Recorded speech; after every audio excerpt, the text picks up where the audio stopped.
Annwyl gyfeillion, dyma fi'n eich cyfarch unwaith eto trwy'r cyfrwng hwn. Diolch amdano fel bod ni'n gallu cadw rhyw fath o gyswllt dros y cyfnod anodd yma.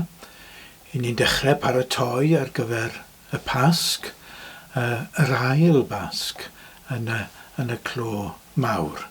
Mae hynny erioed wedi digwydd o'r blaen wrth gwrs, ac yn ni'n mynd trwy gyfnod hynod o hir yn awr, yn dyfa. Mae e'n I deimlo yn hir, beth bynnag. Ar un lefel hefyd, mae e'n edrych yn ôl drosto, mae e'n edrych fel sa bod e wedi saethu heibio. Wel, fel ni'n gweud, ni'n dechrau paratoi ar gyfer y Pasg. Oherwydd yma dydd Mawrth ynyd wedi bod, a dydd Mercher y Lludw, ac ni nawr yn tymor y Grawys. Nawr, I ni fel anghydffurfwyr ddim yn gwneud llawer o sylw o hyn wrth gwrs, ond mae wedi dod yn ffasiynol iawn y dyddiau hyn, y blynyddoedd diwethaf yma, I bobl o gefndir anghydffurfiol I ystyried rhoi lan rhywbeth dros y Grawys. Wel, beth yw ystyr y Grawys, a beth yw ystyr ynyd, a pam dydd Mercher y Lludw? Wel, mae'n nôl i'r oesoedd canol. Nid i'r oesoedd canol cynnar, cofiwch, ond i'r oesoedd canol diweddar, oherwydd termau sydd yn dod o'r Lladin yw ynyd a Grawys, a Lladin yr oesoedd canol, nid y Lladin cynnar, nid Lladin cyfnod y Beibl, ysgrifennu'r Testament Newydd, na chyfieithu'r Testament Newydd i'r iaith Lladin, ond mae'n ddiweddarach na hynny. A geiriau Lladin sydd wedi rhoi'r geiriau Cymraeg ynyd a Grawys I ni. Yn gyntaf, ynyd, dydd Mawrth ynyd, yn dod o'r Lladin initio, sydd yn golygu dechrau rhywbeth, dechrau cyfnod. Yr un gair sydd wedi dod mewn i'r Saesneg fel initiate neu initiation, dechrau rhywbeth, rhoi cychwyn ar rhywbeth newydd. Ac yna mae'r Grawys yn dod o'r Lladin unwaith eto quadragesima, neu fel yna ni'n gweud yn y Gymraeg, os ydych chi'n moyn bod yn posh yn bwyty fe, mae'n rhywbeth fel quadragesima yw'r ynganiad academaidd ac sydd yn y cylchoedd mwy ysgolheigaidd neu gilydd. Ond fel Cymro Cymraeg, byddai ni'n ynganu fe yn y ffurf Gymraeg, quadragesima. Ystyr quadragesima yw ddeugainfed. Hynny yw, mae 20 diwrnod cyn y Pasg. Wel, siorto. Oherwydd, os ydych chi'n mynd ati I gownto'r dyddiau mewn calendar neu'n eich dyddiadur, fe sylwch chi bod o ddydd Mercher y Lludw, pan bod y cyfnod y Grawys yn dechrau, bod 46 diwrnod hyd y Pasg, Sul y Pasg, mewn gwirionedd. Beth sy'n achosi'r gwahaniaeth yma te? Pam sôn dan o fel ddeugainfed? Wel, diwedd cyfnod y gwledda oedd dydd Mawrth ynyd. Oedd yr holl bethau, bwydydd bras ac yn y blaen yn cael ei bita ar ddydd Mawrth ynyd, ar ffurf pancws neu grempog, beth bynnag. Ac yna oedd cyfnod llwglyd yn dechrau ar ddydd Mercher y Lludw I baratoi ar gyfer y Pasg. Ac felly oedd pobl yn rhoi lan y bwydydd bras ac ati. Oedd rhaid iddyn nhw achos nhw wedi rhedeg mas ohonyn nhw. Gaeaf yn dod i'w derfyn a gwanwyn a ffrwythau a'r llysiau ac yn y blaen ddim wedi dechrau dod i'w iawn dwf eto. Ac felly mi roedd y cyfnod yma'n gyfnod o lymder. Felly gwneud defnydd o'r cyfnod o lymder drwy baratoi ar gyfer y Pasg. Dyna oedd y bwriad. Ond dim gwneud hynny ar y Sul. Oedd hawl gyda'r bobl, neu ar y sul i wledda bach am well na fydden nhw'n ystod yr wythnos. Felly oedd 6 sul, felly chi'n tynnu'r 6 na mas a chi'n cael 20 diwrnod. A dyna'r rheswm dros quadragesu yma, 20 diwrnod cyn y Pasg. Oedd hyn, wrth gwrs, wedi cael ei sylfaenu eto ar hanes Iesu. Ffordd Mathew yn arbennig yn adrodd hanes Iesu. Mae Mathew, wrth gwrs, yn gwneud hynny mewn modd sydd yn cymharu Iesu neu'n sylfaenu bywyd Iesu a'r patrwm arbennig, patrwm bywyd Moses. Wrth gwrs, i Mathew, fel yr Iddew da, oedd Iesu yn ail Moses, ond llawer gwell na achryfach a pwysicach na'r Moses cynta. Ond oedd y patrwm yn osodedig, fel ni wedi sylwi rhagor ag unwaith, mae'n dilyn patrwmau yn yr Hen Testament ac yn y Beibl.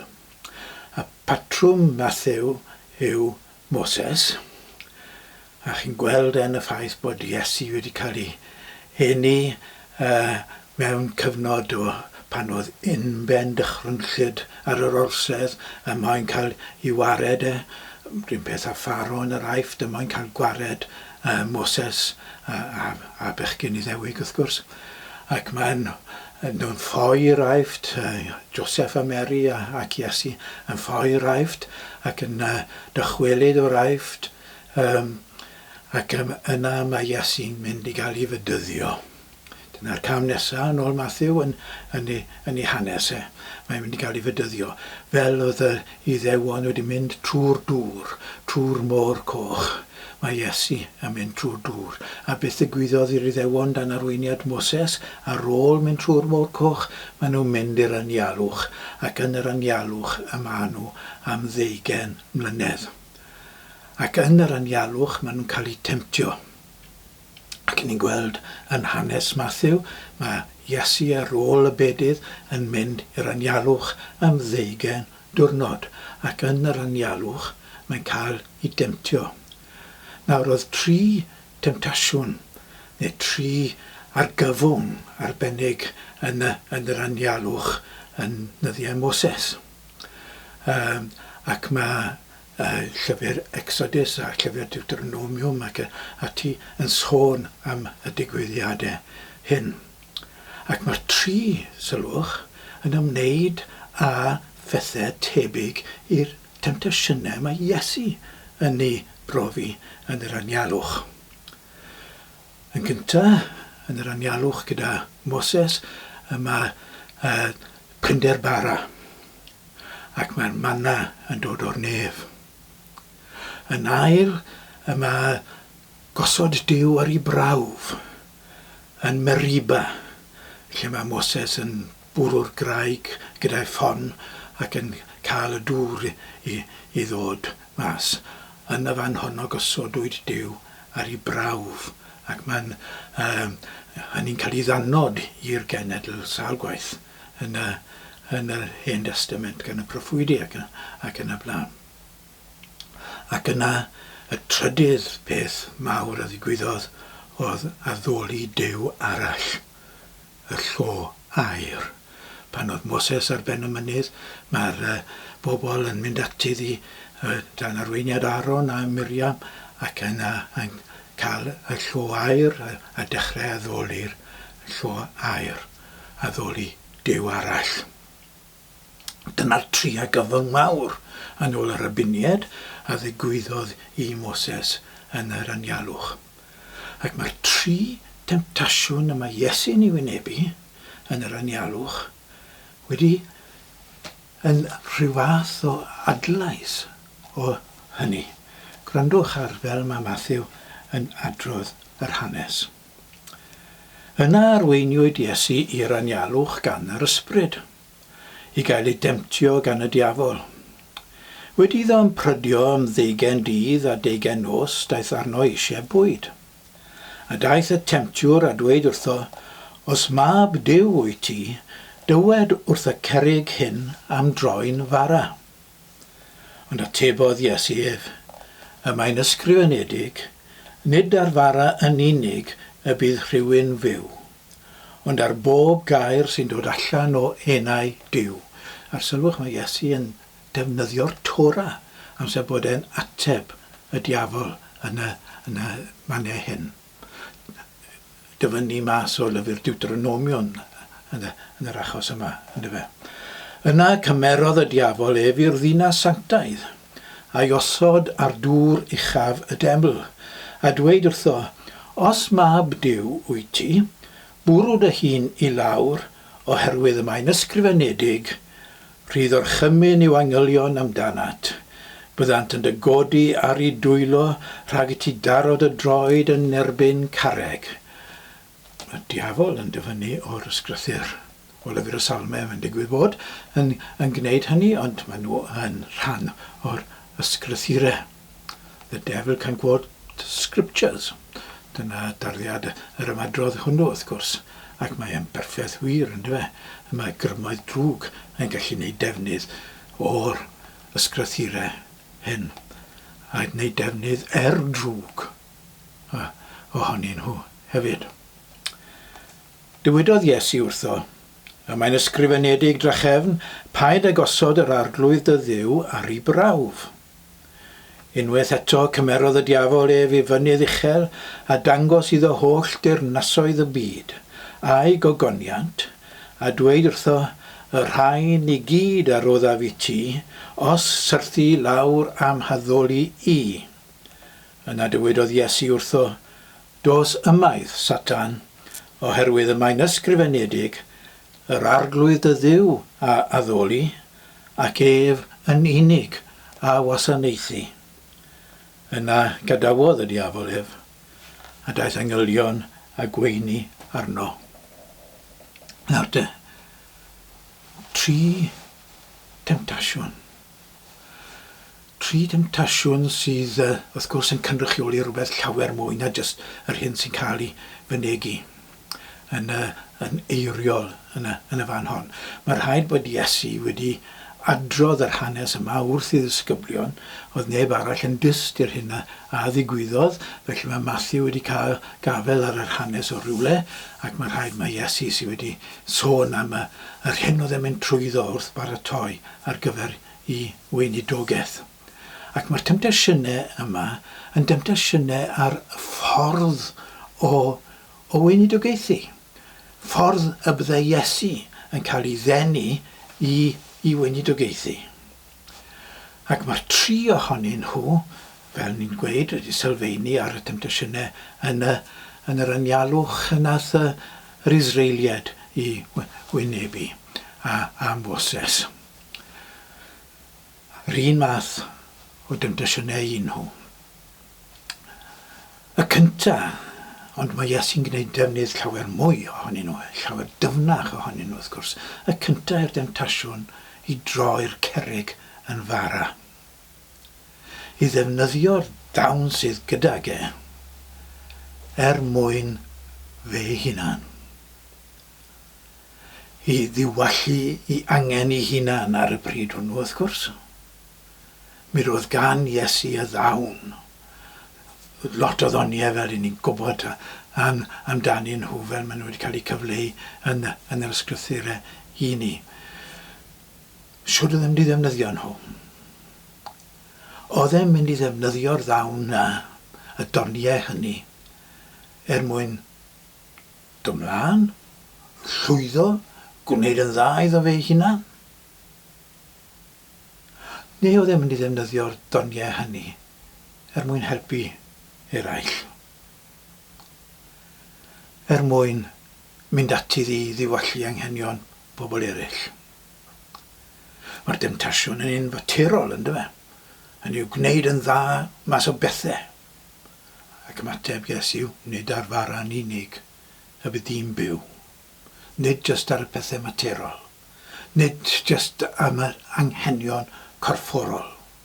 Nid jyst diwallu yr hyn sydd yn cynnal pobl yn gorfforol. Nid dyna ystyr a phwrpas i weinidogaeth, ond cyflwyno meddwl Duw.